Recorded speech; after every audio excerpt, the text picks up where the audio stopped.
చాలా అద్భుతంగా ఉంది ఇక్కడ నుంచి చూడటానికి. ఓ పక్కన హుస్సేన్ సాగర్, దాంతోపాటుగా కూడా పూర్తిగా ఎన్టీఆర్ మార్గులో ఉన్న విద్యుత్ దీపాల వెలుగులు, దాంతోపాటు మరో పక్క సెక్రటేరియట్ విద్యుత్ దీపాల వెలుగులతో చాలా అందంగా కనిపిస్తుంది ఈ ప్రాంతం అంతా. దాంతోపాటుగా కూడా భక్తులతో, సందర్శకులతో ఈ ట్యాంక్ బండ్ పరిసర ప్రాంతాలు పూర్తి కోలాహలంతో నిండుకున్నాయి. సాయంత్రం అవ్వటము, చల్లటి గాలి, ఆహ్లాదకరమైన వాతావరణము, చాలా పండుగ లాంటి సెలబ్రేషన్స్ లాంటి వాతావరణము, విద్యుత్ దీపాల వెలుగులతో గణనాథులు ఇంకా వస్తూ ఉండటంతో ఈ ప్రాంతంలో సందర్శకులతో పూర్తిగా రద్దీగా ఏర్పడింది.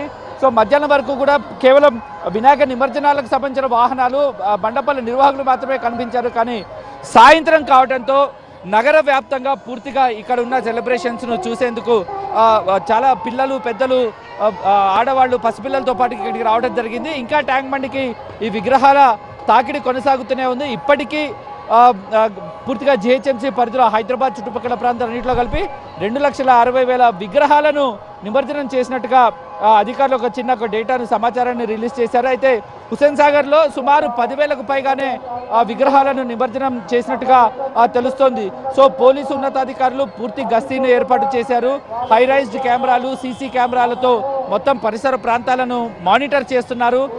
గణేష్ ఉత్సవ కమిటీ సభ్యులు కూడా, భాగ్యనగర్ గణేష్ ఉత్సవ సమితి కమిటీ సభ్యులు కూడా ఏర్పాట్లలో ప్రభుత్వానికి సహకరిస్తున్నారు. ఇక 30,000 మంది పోలీసులతో పూర్తిగా కూడా ఈ గణేష్ ఉత్సవాల నిమజ్జన ఏర్పాట్లను గస్తీ చేస్తున్నారు. కాబట్టి చాలా ఉత్సాహంగా జరుగుతోంది.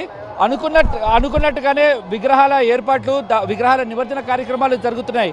ఖైరతాబాద్ గణేష్ విగ్రహాన్ని అనుకున్న టైం ప్రకారం 1-1:30 వరకు నిమజ్జనం చేయటం జరిగింది. దాంతోపాటుగా బాలాపూర్ గణేష్ని లెక్క ప్రకారం యాక్చువల్లీ 4 o'clock వరకు నిమజ్జనం చేయాలని అనుకున్నారు. కానీ ఒక 2 గంటల ఆలస్యంగా 6 గంటల తర్వాత నిమజ్జనం జరిగింది.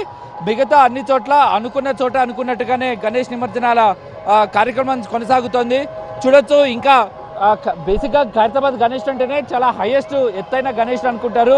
అంతకంటే ఎత్తైన గణేష్ విగ్రహాలు ఇంకా ట్యాంక్ బండ్ వైపు వస్తూనే ఉన్న పరిస్థితులు అయితే కనిపిస్తుంది. మొత్తం ఈ హుస్సేన్ సాగర్ చుట్టూ 40 క్రేన్లను ఏర్పాటు చేసి నిమజ్జనాన్ని చేస్తున్నారు. సిపిసివి ఆనంద్ డైరెక్ట్గా కమాండ్ కంట్రోల్ సెంటర్ నుంచి మానిటర్ చేస్తున్నారు. రాత్రిపూట కావడంతో పోలీసుల గస్తీని కూడా ఇంకా ఎక్కువ పెంచి చేస్తున్నారు. ఇక ఈసారి డీజే సౌండ్స్ను, బ్యాండ్లను వాటిని పూర్తిగా బ్యాన్ చేయడంతో పూర్తిగా సౌండ్ పొల్యూషన్ లేదని చెప్పాలి. లేదంటే ఈ బ్యాండ్ల సౌండ్లతోని, డీజే సౌండ్లతోని కాస్త సౌండ్ పొల్యూషన్ లాంటి పరిస్థితులు కొంచెం ఇరిటేటింగ్గా ఉంటాయి. కానీ ఇప్పుడు అలాంటి పరిస్థితి లేకుండా చాలా ఆహ్లాదంగా జరుగుతుంది. మధ్యరాత్రి 12 గంటల వరకు మ్యాక్సిమం విగ్రహాల నిమజ్జన కార్యక్రమం పూర్తి చేయాలని అనుకుంటున్నారు. కానీ అది 1-2 అవ్వచ్చు మేజర్గా. కానీ పూర్తిగా నిమజ్జన కార్యక్రమం రాత్రంతా కొనసాగుతూనే ఉంటుంది. దాదాపుగా ఉదయం 10 గంటల వరకు నిమజ్జన, రేపు ఉదయం 10 గంటల వరకు పూర్తి నిమజ్జనం చేయాలని భావిస్తున్నారు. 1-2 గంటల అటుగా నిమజ్జనాన్ని పూర్తి చేస్తామని అధికారులు అంటున్నారు. దీంతో పాటుగా కూడా రేపు ఆదివారం కావడంతో కూడా కాస్త ట్రాఫిక్ సమస్యలు ఉండవు కాబట్టి తొందరగా జరుగుతుంది అంటున్నారు. ఇక సెలవు దినం కావడంతో ఈ సందర్శకులు, భక్తుల తాకిడి కూడా మరింత పెరిగే అవకాశాలు ఉన్నాయని చెప్తున్నారు. ఇక జిహెచ్ఎంసీ పరిధిలో మొత్తం సీసీ కెమెరాలతో వీళ్ళని మానిటర్ చేస్తున్నారు. ఈ వినాయకుల మండపాలు ఏవైతున్నాయో వాటన్నిటిని కూడా జియో ట్యాగింగ్ చేశారు. జియో ట్యాగింగ్ చేయడంతో వినాయక విగ్రహాలు ఎక్కడ ఉన్నాయి, ఏ స్టేజ్లో ఉన్నాయి, ఎటువైపు తరలుతున్నాయి అనేది మానిటర్ చేస్తున్నారు.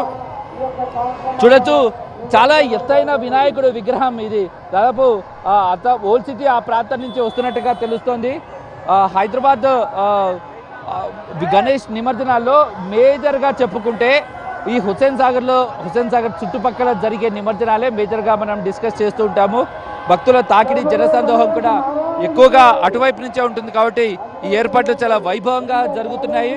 వివిధ ఆకృతుల్లో, వింత ఆకారాల్లో గణనాథులు ఇక్కడికి రావడం జరుగుతుంది. చూడొచ్చు. వివిధ షేపుల్లో విగ్రహాలను తీసుకొచ్చి నిమజ్జనం చేస్తూ ఉన్నారు. సో ఈసారి ఈ మట్టి విగ్రహాలపై చాలా అవగాహన పెరిగిందనే చెప్పాలి. బేసిక్గా ఇళ్లలో పూర్తిగా కూడా చేసుకునే పూజలకి మట్టి విగ్రహాలనే వినియోగిస్తున్నారు. దాంతోపాటు మండపాల్లో ప్లాస్టర్ ఆఫ్ ప్యారిస్తో పాటు మట్టి విగ్రహాల ఏర్పాట్లు ఈసారి పెరిగిందనే చెప్పుకోవాలి. ఈ నేపథ్యంలో పూర్తిగా పర్యావరణ రహిత వినాయక నిమజ్జనం చాలా ప్రశాంతంగా ఇప్పటివరకు అయితే జరుగుతుందని చెప్పాలి. ఎందుకంటే ఎటువంటి అవాంఛనీయ సంఘటనలు చోటు చేసుకున్నట్టుగా రికార్డ్ అవ్వలేదు. సో దాంతోపాటుగా కూడా ఈ పోలీసులు ప్రతి చిన్న అంశాన్ని మానిటర్ చేస్తున్నారు. టీఎస్కాప్ యాప్ ద్వారా ఎప్పటికప్పుడు అప్డేట్స్ని ఈ జియో ట్యాగింగ్ ద్వారా తీసుకుంటున్నారు. కాబట్టి జోనల్ వైజ్గా ఏ జోన్లో ఎన్ని విగ్రహాలు ఎక్కడి వరకు ఉన్నాయి అనేది చేస్తున్నది. మొత్తాన్ని రైట్ రోడ్లన్నీ కూడా విగ్రహాలను చేస్తున్న ఈ నేపథ్యంలో పూర్తిగా కూడా వినాయక నిమజ్జనాలతో ఈ ట్యాంక్ బండ్, హుస్సేన్ సాగర్ పరిసర ప్రాంతాలు ఎంతో ఆహ్లాదకరమైన వాతావరణంతో భక్తుల రద్దీతో సందర్శకులు వేల లక్షల సందర్శకులతో ట్యాంక్ బండ్ పరిసర ప్రాంతాలు కనిపిస్తున్నాయి. ప్రశాంతంగా ప్రస్తుతం అయితే వినాయక నిమజ్జనాల కార్యక్రమం జరుగుతుంది. నైట్ అంతా కూడా ఈ నిమజ్జనాల కార్యక్రమం జరిగే అవకాశాలు కనిపిస్తున్నాయి.